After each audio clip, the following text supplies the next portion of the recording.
Welcome to day 7 on the DNA-CHAP running blog. Week number 1 done.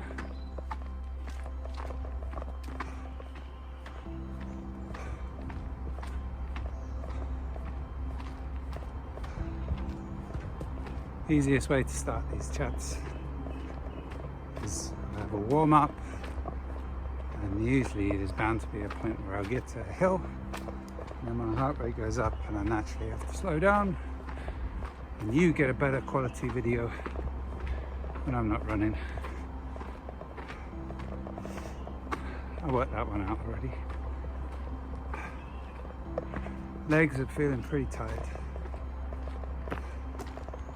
It's just the second day of DOMS from a workout on Wednesday.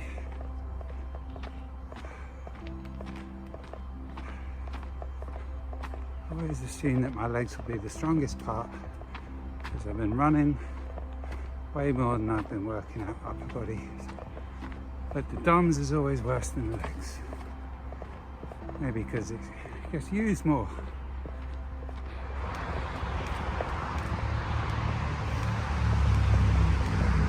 So I thought I'd chat about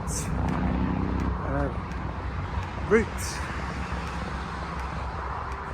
Doing 6 miles a day, every day, and trying to keep the routes different.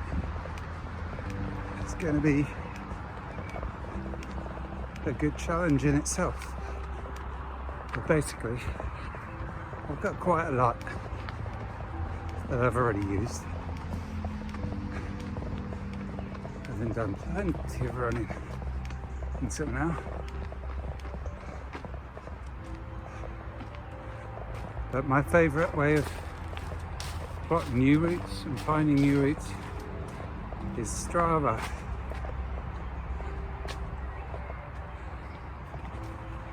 The route finder, creating routes on Strava. It's by far the best I've found so far, even though it can still be frustrating, but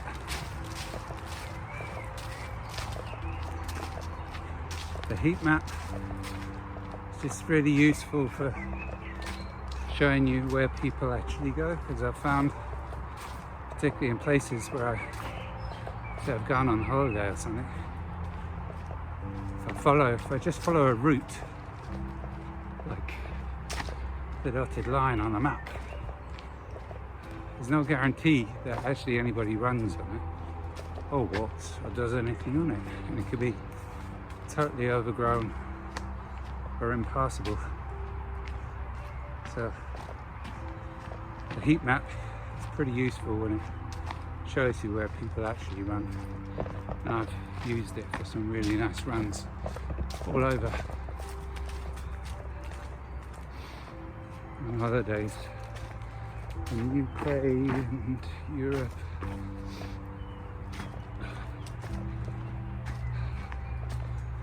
I think it's probably the main feature that I use Strava for. I do from time to time, when my Strava subscription runs out, decide that I don't want to pay. I can't afford to pay for another year's subscription. But then inevitably it comes around to a time where I need to work out a new route.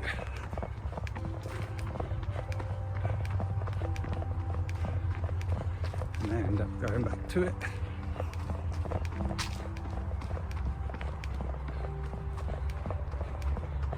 It's the number one feature I use.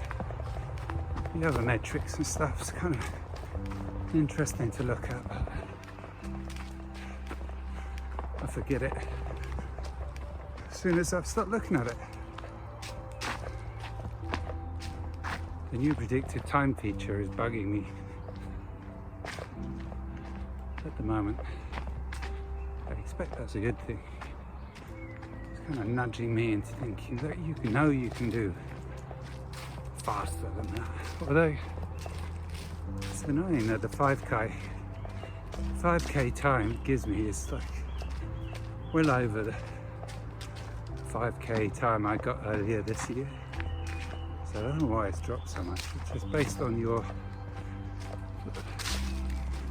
it's based entirely on your training efforts, and they're all easy, then it's never going to give you an accurate time. Never mind. Should just mean I beat it every time I do a race. Gotta be careful running through the woods. Many a time I tripped and did a Superman that saved myself. Just about.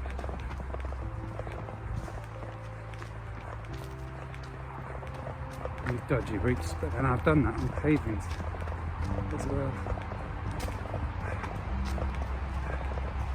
Tired legs. Stop shuffling.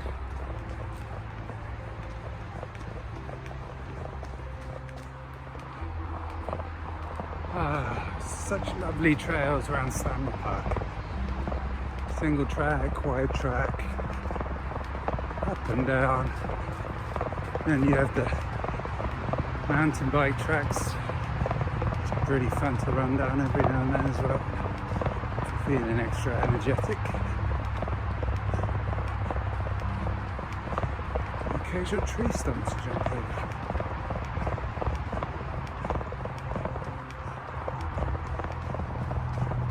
Or duck under. We'll go around.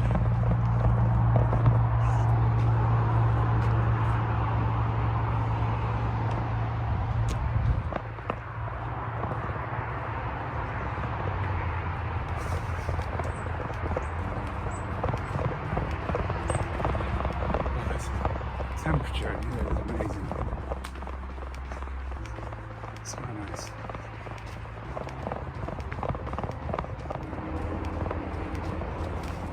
Still working out the best way to format these videos. How long I should talk, what I should talk about. Maybe you could make some suggestions, leave a comment, let me know what you think is working and what isn't. That'd be great. What you want me to talk about, ask me any questions.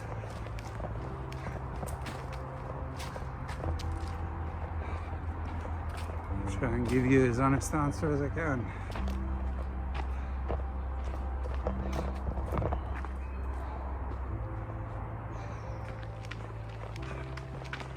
Hopefully by Sunday my legs will be feeling in much better shape.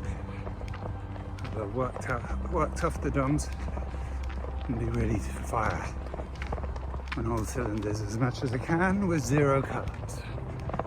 See how that goes. It's all an experiment.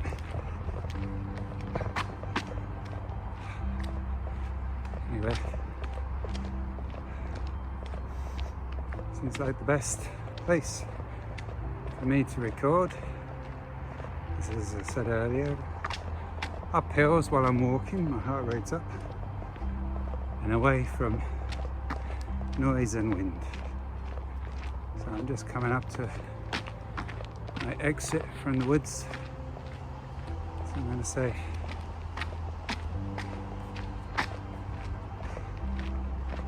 thanks for joining again. Good to see you tomorrow. Hope you had a great day. Week number 1 done. And here's to many more weeks to come. Have a good one. Ciao for now. Week 1 done, yeah!